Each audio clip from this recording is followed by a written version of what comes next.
Bienvenue dans cette seconde saison de Nos Arpentages, le podcast de l'association Peuple et Culture qui propose chaque mois une conversation pour approfondir la réflexion collective née lors d'ateliers d'arpentage. Peuple et Culture est un mouvement d'éducation populaire fondé sous la Résistance et œuvrant à rendre la culture au peuple et le peuple à la culture. C'est tout un réseau d'associations qui contribuent un peu partout en France au développement de l'éducation tout au long de la vie, qui encourage la pensée critique et l'émancipation d'hommes et de femmes, l'auto-formation collective et le partage des arts et de la culture. Ancré dans l'ADN de Peuple et Culture et de l'éducation populaire se trouve l'arpentage, une méthode de lecture collective qui permet de découvrir à plusieurs un ouvrage en vue de son appropriation critique. Concrètement, on déchire les pages, on se partage le livre, chacun lit sa partie et on met ensuite en commun ce qu'on a compris pour créer du savoir collectif. Cette nouvelle saison, nous continuons d'arpenter les chemins qui nous mènent à la Maison des Métallos, établissement culturel situé dans le 11e arrondissement de Paris avec qui nous collaborons, et explorerons d'autres histoires, d'autres points de vue, en lien avec de nouveaux partenaires. À chaque épisode, nous découvrirons un nouvel ouvrage arpenté en se retrouvant quelques temps après la session, afin de nourrir et approfondir les réflexions nées lors de l'atelier. Je suis Mathilde, en service civique à l'Union Peuple et Culture, et je suis aujourd'hui avec Alpha, Edwige, Ismaël et Clémence de l'association Envol, avec qui nous avons arpenté Les Misérables de Victor Hugo. Nous parlerons de l'expérience de l'arpentage, des sentiments, des émotions nées lors des séances, mais aussi de la lecture collective et individuelle. Bonjour à tous les quatre. Avant de commencer, est-ce que déjà vous voulez vous présenter, donc donner votre prénom, et Clémence, est-ce que tu voudrais nous présenter l'association Envol ? Oui, absolument. Alors, moi je m'appelle Clémence Bouet, je suis une des responsables de l'association Envol. Envol est une association d'intérêt général qui accompagne de jeunes mineurs isolés exilés, c'est-à-dire des jeunes arrivés seuls sur le territoire français, mineurs, et qui n'ont pas été reconnus mineurs au premier dispositif d'évaluation qui s'appelle l'AMNA, l'accueil des mineurs non accompagnés, qui est géré par France Terre d'Asile. Et donc nous, on suit, on soutient et on accompagne dans leur démarche ces jeunes, dans leur démarche de reconnaissance de minorité, c'est-à-dire quand ils saisissent le juge pour enfants pour faire reconnaître leur minorité, donc dans tout ce processus juridique, dans leur démarche administrative, dans leur démarche aussi par rapport à leur santé, puisqu'en fait, ils se situent à ce moment-là dans une zone complètement grise où ils ne sont ni majeurs ni mineurs. Ils ne sont pas majeurs de fait puisqu'ils ont des papiers de leur pays qu'on fait venir avec une date de naissance où ils ne sont pas majeurs, mais ils ne sont pas reconnus mineurs non plus. Et une des grandes missions de l'association, c'est aussi de les scolariser. C'est-à-dire que ça, c'est un droit universel pour le coup, quel que soit le parcours migratoire, quel que soit le statut migratoire, tout enfant sur le territoire français a le droit d'être scolarisé.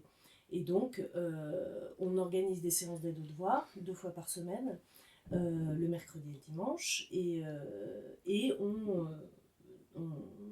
donne accès à ces jeunes au test CASNAV pour pouvoir avoir une affectation en fonction de leur niveau, de leur parcours scolaire précédent et de les mettre à niveau pour avoir accès à la scolarité. Et on a tout un pôle, puisqu'on s'occupe d'éducation au sens large pour le coup, tout un pôle artistique et culturel où on développe des projets artistiques, un parcours culturel où on va au spectacle avec des partenaires des lieux culturels sur Paris, pas que, en banlieue aussi à Montreuil, et entre autres, un partenariat avec Peuple et Culture qui nous accueille donc tous les dimanches pour l'aide aux devoirs, les dimanches après-midi, et avec lequel l'association on a fait cette aventure de participer à un arpentage. Très belle expérience. Et donc on est avec 3 jeunes qu'on connaît depuis un certain temps maintenant. Je vais vous laisser vous présenter. Ouais. Bonjour, je m'appelle Kamisou Alpha Cabinet, je viens de la Guinée-Conakry. Je suis en France, ça fait presque 1 an.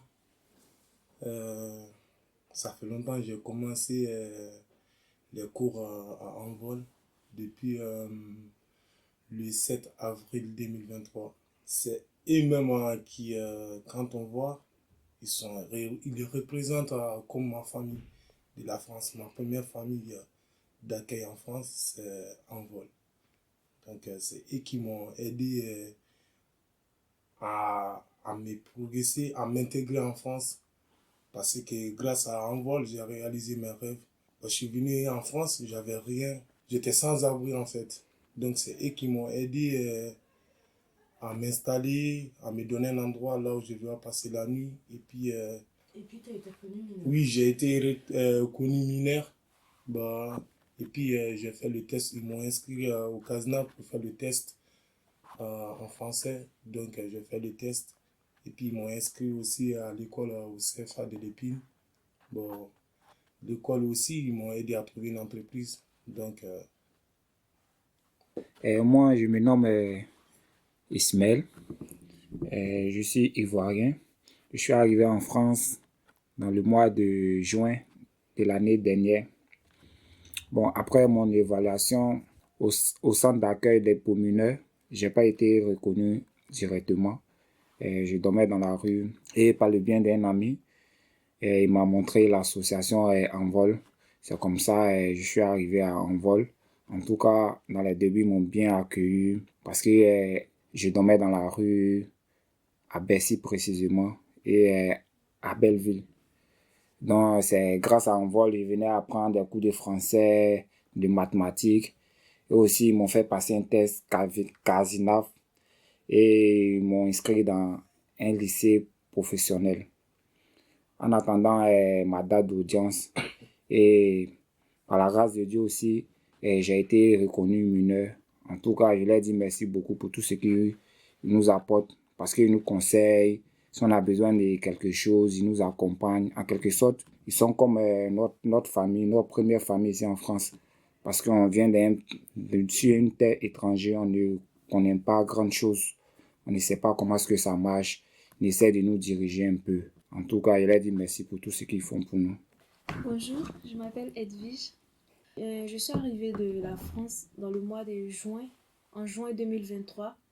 Et moi et mon cousin, nous sommes venus à Envol grâce à l'un de ses connaissances. Quand nous sommes arrivés, nous sommes tombés sur Clémence qui a pris nos coordonnées. Elle s'est bien occupée de nous parce qu'on ne savait pas comment est-ce que ça se passait et tout. Elle nous a expliqué et elle nous a ajoutés dans le groupe. Et on a commencé à venir. Il y a des trucs qu'on ne connaissait pas. Ils ont essayé de nous montrer et tout. Et grâce à eux, je peux dire je vais à l'école parce que on ne savait pas comment faire. Et c'est eux qui ont dit là où j'ai pas encore été reconnue mineure, mais je vais au lycée.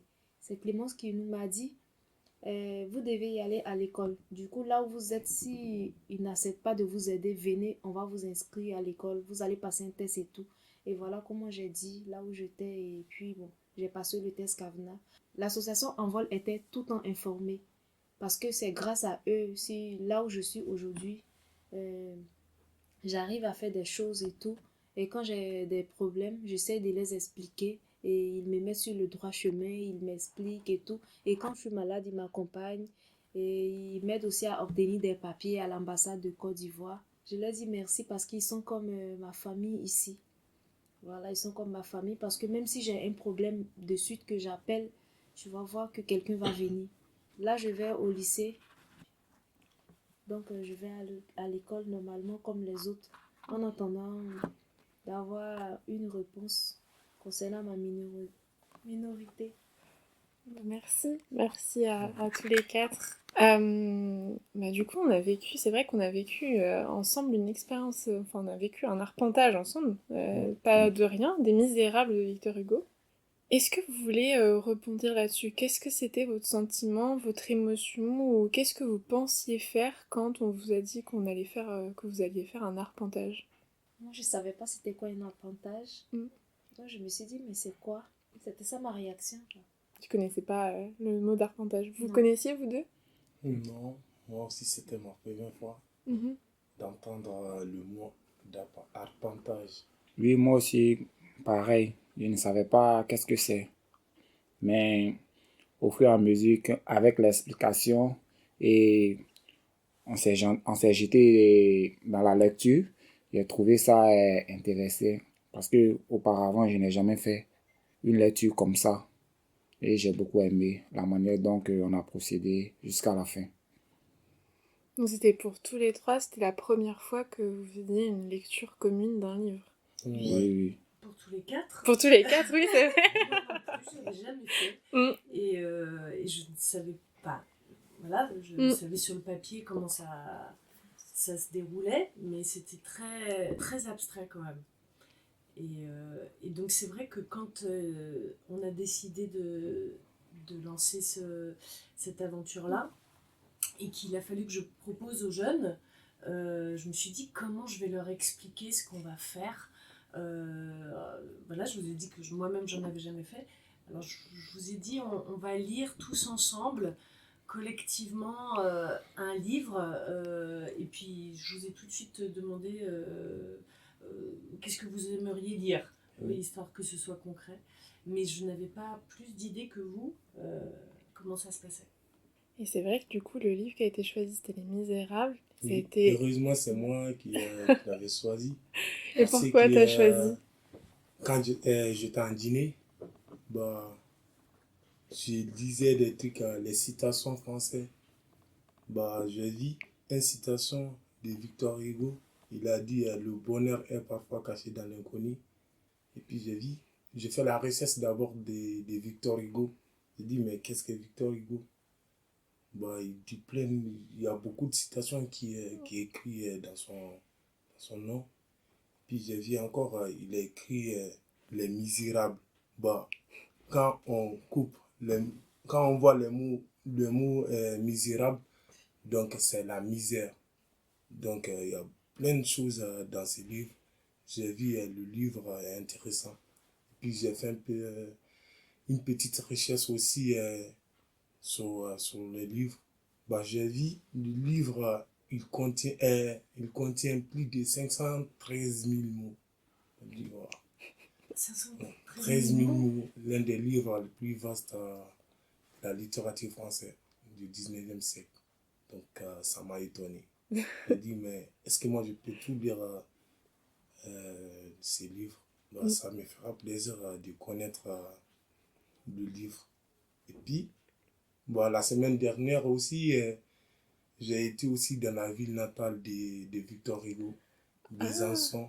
Donc, j'ai découvert plein de choses là-bas. Les Misérables de Victor Hugo, c'est un livre très, très, très, très, très important. Bah, ça parle de la vie des pauvres. Bah, nous, ce qu'on a vécu,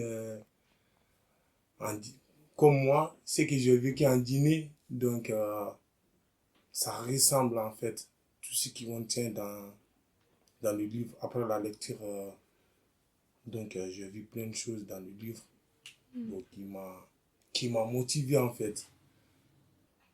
Et vous, comment vous avez réagi quand on vous a dit qu'on allait lire Les Misérables? Est-ce que vous connaissiez ou est-ce que vous étiez un peu...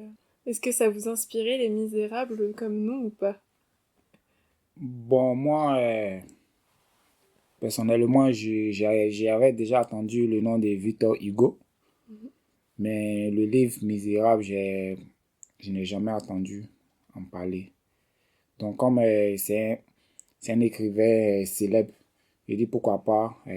À chaque fois, je vois dans les stations de métro Victor Hugo, dans les carrefours Victor Hugo. Donc, j'essayais de me lancer pour voir qu'est-ce qu'il écrit. Et puis, il est aussi célèbre ici en France et partout dans le monde. Donc, c'est ce qui m'a encouragé à pouvoir m'intégrer et pour lire le livre. Moi, j'ai pas fait de recherche. Je suis venue comme ça pour voir de quoi il s'agissait, ça parlait de quoi et tout. Et du coup, on a fait quand même 5 séances ensemble. Oui. On a lu les 5 parties. Oui. Est-ce que pour vous, il y a des choses qui ont changé? Par exemple, entre la première fois où on a fait l'arpentage et la dernière fois où on a fait l'arpentage, donc entre la première et la dernière partie, est-ce qu'il y a des choses qui ont changé? Par exemple, à quel point vous étiez proche ou pas des personnages? Puis même au niveau de peut-être comment vous avez lu, parce qu'il y a des fois où vous lisiez tout seul et des fois où vous lisiez à deux. Ou est-ce que vous voulez rebondir un petit peu là-dessus? Bon, en tout cas, moi, j'ai aimé lire en groupe. Parce que un livre entier comme ça, c'est énorme. Tu vois, pour lire, souvent, il y a des mots. Je peux bien lire, mais je ne comprends pas le fond. Mais lire en groupe, ça m'a permis d'essayer de décortiquer un peu et on m'explique. Vous étiez avec nous pour nous expliquer les mots un peu difficiles pour nous. Donc, moi, j'ai aimé. Au fur et à mesure que je lisais, et ça me donnait envie encore de continuer jusqu'à la fin. Parce que le suspense était toujours là. Ouais. Et il y a des nouveaux personnages qui apparaissent à chaque fois. Tu vois, donc j'ai vraiment aimé la manière dont on a lu ce livre. Et comme Ismaël a dit aussi, il y avait plusieurs suspens. Et à chaque fois qu'on s'arrêtait, moi je trouvais que le temps était trop vite passé, quoi. Je voulais qu'on continue, mais bon, c'était le temps, donc on devait respecter. En tout cas, le début et la fin, c'était très différent. Les choses ont changé, il y avait les nouvelles personnages qui sont arrivés, chacun avait son rôle. Le début, c'était un peu triste, parce qu'il y a la maman de Cosette qui est décédée, et il y a la famille qui l'a adoptée, ils l'ont maltraitée et tout, et à la fin, on apprend que Cosette, elle est devenue une dame, elle a eu un amoureux et tout ça. Vraiment, c'était bien. Moi, j'ai aimé, je n'ai pas regretté du tout. Et aussi, j'ai appris plusieurs manières de faire la lecture, tu vois. Je ne savais pas qu'on pouvait lire la lecture de cette façon. On ne s'ennuie pas, parce on est plusieurs à le faire.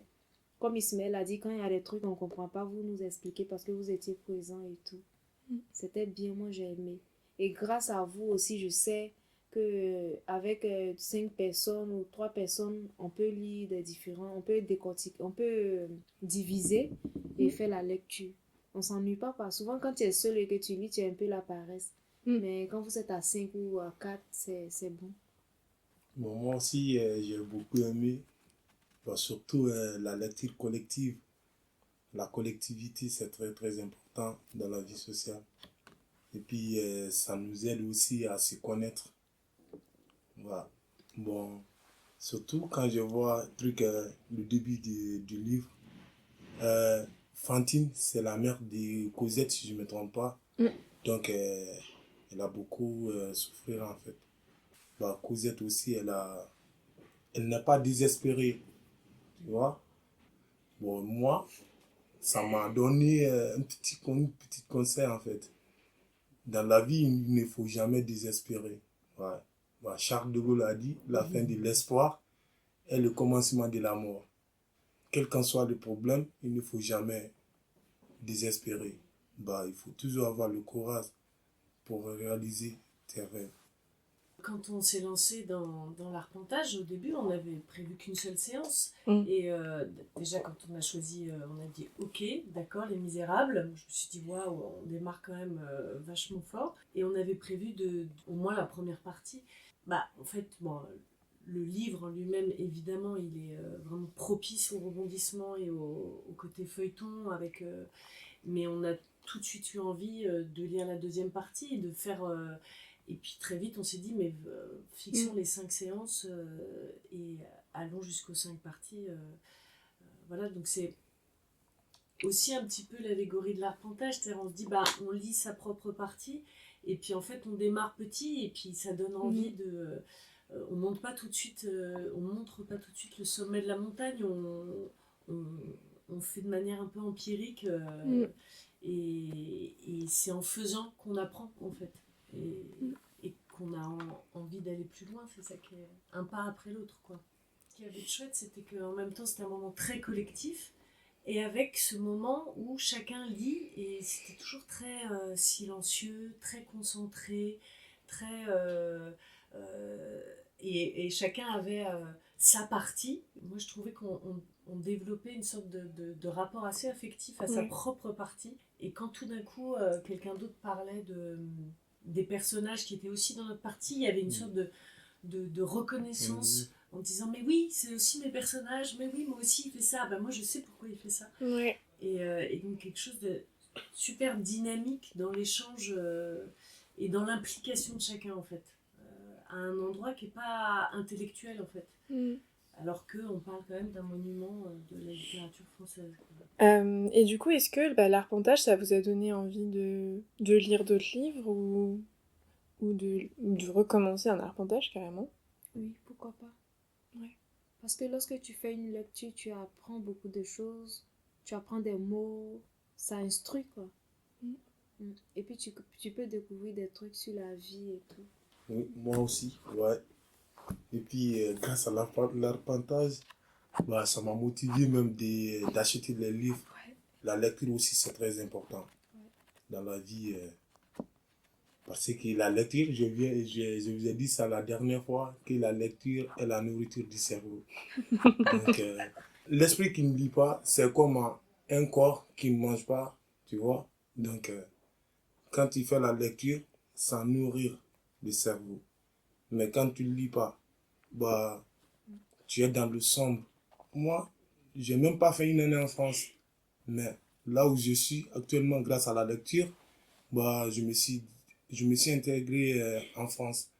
Bah, tu vas progresser vite, rapidement en fait. Et puis, oralement aussi, ça, ça va t'aider.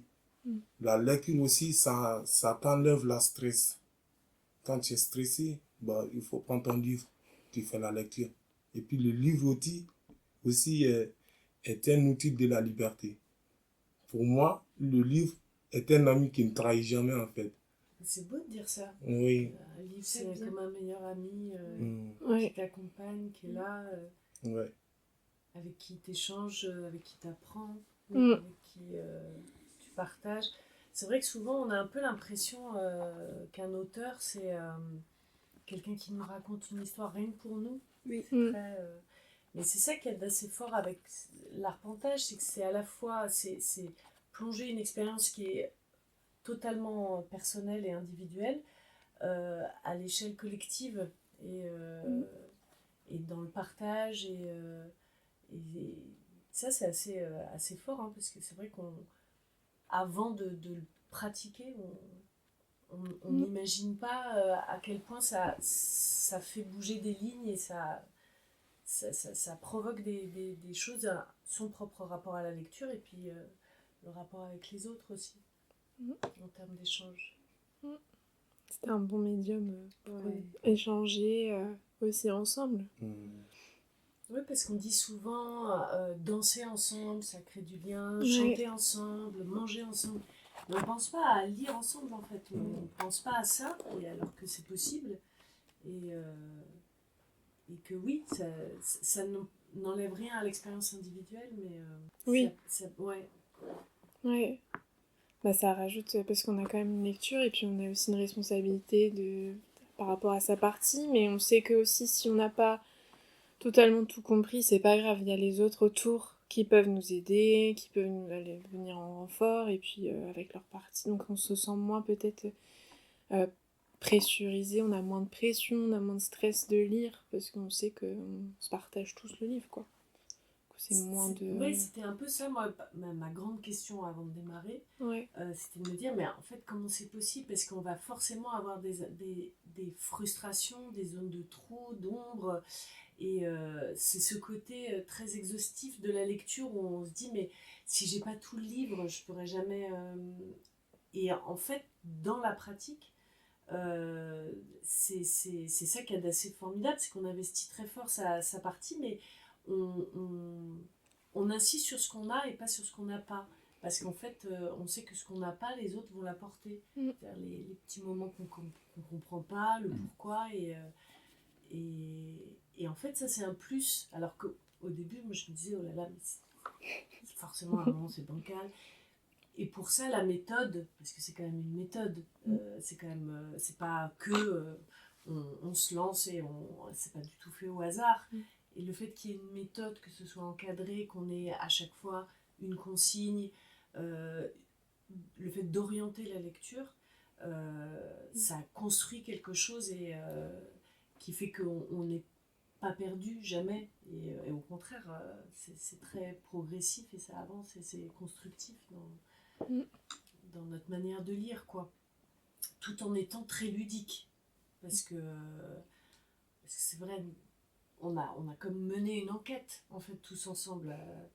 Après, avec Mathilde qui faisait la frise chronologique pour que quand même on se repère un peu dans les événements, avec tous les noms des personnages et puis tous les doubles, triples noms des personnages et avec les flèches et tout ça. Et ça devenait comme un jeu, quoi. Et puis, quand tu es timide aussi, en vrai, du moins, je suis timide. Mais ça me permet aussi de parler devant les gens. Mais tu t'en sors bien. Ouais, sinon, je suis hyper timide. Trop bien. Et puis c'était génial de lire la 5e partie dans une librairie. C'est vrai qu'on a Parce fait qu'on ça. au milieu des livres et tout. Moi, je trouve que vous avez tous fait des progrès d'ailleurs, entre la première et la 5e séance. C'est vrai, de prendre la parole, d'exprimer son idée, de répondre aux questions, d'échanger, tout ça. C'est vrai, hein? Parce qu'on savait déjà comment ça se passait. Vu qu'on a fait la première partie, deuxième partie, troisième, quatrième, cinquième. C'était sûr qu'on devait s'améliorer. Et on avait confiance. Moi, en tout cas, j'avais confiance. T'étais plus à l'aise Oui, au fur plus et à à mesure. l'aise. Ouais. Bah, trop chouette. Merci pour ça, pour votre témoignage. C'est trop bien. Trop bien. Du coup, je vais poser quelques petites questions à Clémence avant de se quitter. Justement, qu'est-ce qui t'a donné envie de faire de l'arpentage en vol, en fait? Vraiment une grande curiosité. Quand on s'est rencontrés le matin même, alors c'est drôle, c'est une anecdote quand même, on devait déjeuner ensemble avec l'équipe et du coup moi j'étais, justement j'ai fait comme Alpha, j'ai fait quelques recherches et déjà moi, je connaissais l'association parce qu'on faisait déjà de l'aide aux devoirs ici et puis on s'était dit il y a quand même d'autres choses à faire que juste du prêt de salle et tout ça. Et je découvre arpentage sur le site de Peuple et Culture et je vois un podcast et je l'écoute. Et là, je découvre vraiment ce que c'est la méthode, arracher les pages, chacun sa partie, tout ça, nanana. Et quand on s'est retrouvés pour déjeuner, du coup, je disais plein de choses que je venais d'apprendre sur l'arpentage et Maxime et Laura me disaient mais comment tu sais tout ça et je dis j'ai écouté le podcast et ils me disaient mais c'est toi la première vue et en fait ils venaient le matin même de mettre en ligne et j'étais la première à écouter le premier podcast sur l'arpentage et donc oui c'est une chouette anecdote et du coup j'étais très curieuse déjà pour moi, pour me dire mais comment ça peut se passer un tel truc. Moi j'ai un rapport tellement d'ailleurs là il faut que j'achète une bibliothèque, j'ai plein de livres qui sont partout et j'ai un rapport tellement affectif aux livres, tellement proche, tellement j'ai toujours 3 livres sur moi et tout ça et je me disais comment ça peut se partager et comme on est quand même dans une optique avec les jeunes qu'on suit, qu'on accompagne, de toujours chercher à déjà les emmener dans des découvertes, leur donner des clés d'épanouissement, d'expression, via des médiums artistiques, culturels, je trouvais que c'était un bon moyen. Mais ce qui m'a poussée, c'est une curiosité très très personnelle au début, de me dire mais comment ça peut fonctionner et ça a été une vraie découverte, vraiment. Je me souviens à la fin de la première séance de m'être dit mais ça déplace aussi même mon propre rapport à la lecture.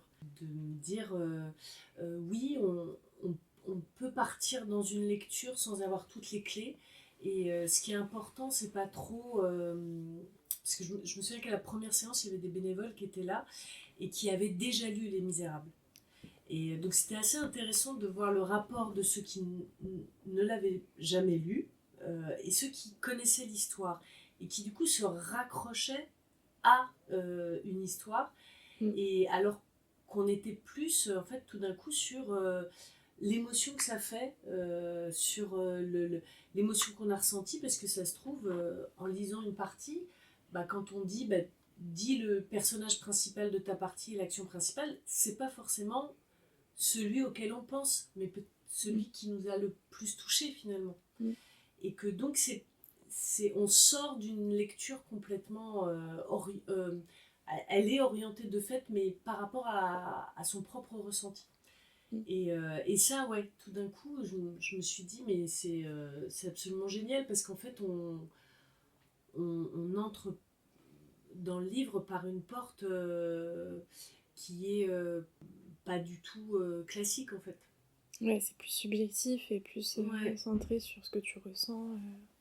Oui, sur le partage des émotions qui va tisser une histoire émotionnelle de notre rapport à cette histoire et à ce qu'on reçoit, quoi.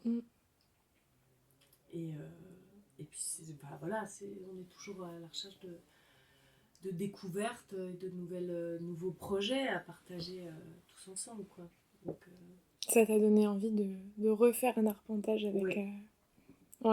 non seulement ça m'a donné envie d'en refaire, d'en reproposer, et ça m'a donné envie d'en faire aussi. Et d'en animer. Et puis même d'imaginer des choses autour. Moi, j'étais assez fascinée de ce truc d'arracher les pages. On désacralise les livres totalement. Mais je ne sais pas si j'y arriverai. Et en fait, je trouve ça assez génial parce que c'est assez beau en fait aussi de se dire il y a un seul livre pour tous. Et ça, c'est vraiment un truc... imaginez si on avait chacun une autre livre et qu'on vous dit en fait tu lis que cette petite partie là et puis tu t'arrêtes là, alors que là en fait on avait un seul livre pour tous. Il faut bien se passer les chapitres et les arracher, et je trouve ça assez fort. C'est comme partager un fruit, quoi. Et pour une petite dernière question pour toi, est-ce que cet outil comment cet outil peut être bénéfique à des personnes qui ne sont pas spécialement lecteurs, lectrices? Moi, je pense que oui, vraiment, parce que déjà ce côté, on désacralise sans rien enlever de la dimension forte de ce que c'est que la lecture, et ni même de l'objet, puisque justement on dit c'est tellement précieux qu'on se le partage, et donc déjà ça, de se dire voilà, un livre c'est pas fait pour faire peur, c'est pas fait pour c'est un objet qui se découvre et dans lequel on plonge, et puis le fait de se dire il n'y a pas de bonne réponse, il n'y a pas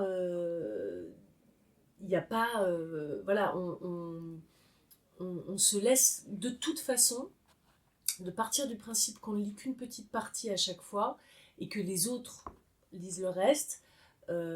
Forcément on ne sait pas tout, donc à partir du moment où on se dit je sais pas tout, donc je vais dire non pas ce que je sais mais ce que je ressens. Tiens, d'ailleurs, une petite citation pour toi, Alpha, c'est une citation sur l'enseignement, je crois que c'est Jules Ferry, mais il faudra vérifier, qui dit « On n'enseigne pas ce que l'on sait », du verbe savoir, on n'enseigne pas ce que l'on veut, du verbe vouloir, on enseigne ce que l'on est. Et c'est vrai, en fait. Et là, c'est pareil. C'est-à-dire qu'on ne va pas dire ce qu'on sait, parce qu'on ne peut pas tout savoir du chapitre, de tout ça. On ne peut pas dire ce qu'on veut, parce qu'on ne sait pas trop ce qu'on veut, puisqu'on cherche tous.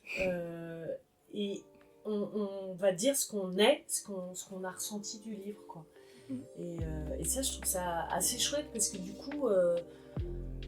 Ça place la lecture comme quelque chose qui nous traverse vraiment, et pas quelque chose vers laquelle il faut tendre et accéder comme un truc immuable qui est ce livre, il faut le ressentir comme ça.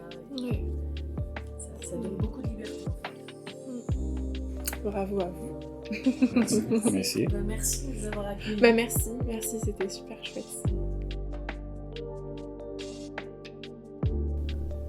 Un grand merci à Alpha, Edwige, Ismaël et Clémence pour leur participation à cet épisode. Nous, on se retrouve très bientôt pour un prochain arpentage. Et d'ici là, portez-vous bien.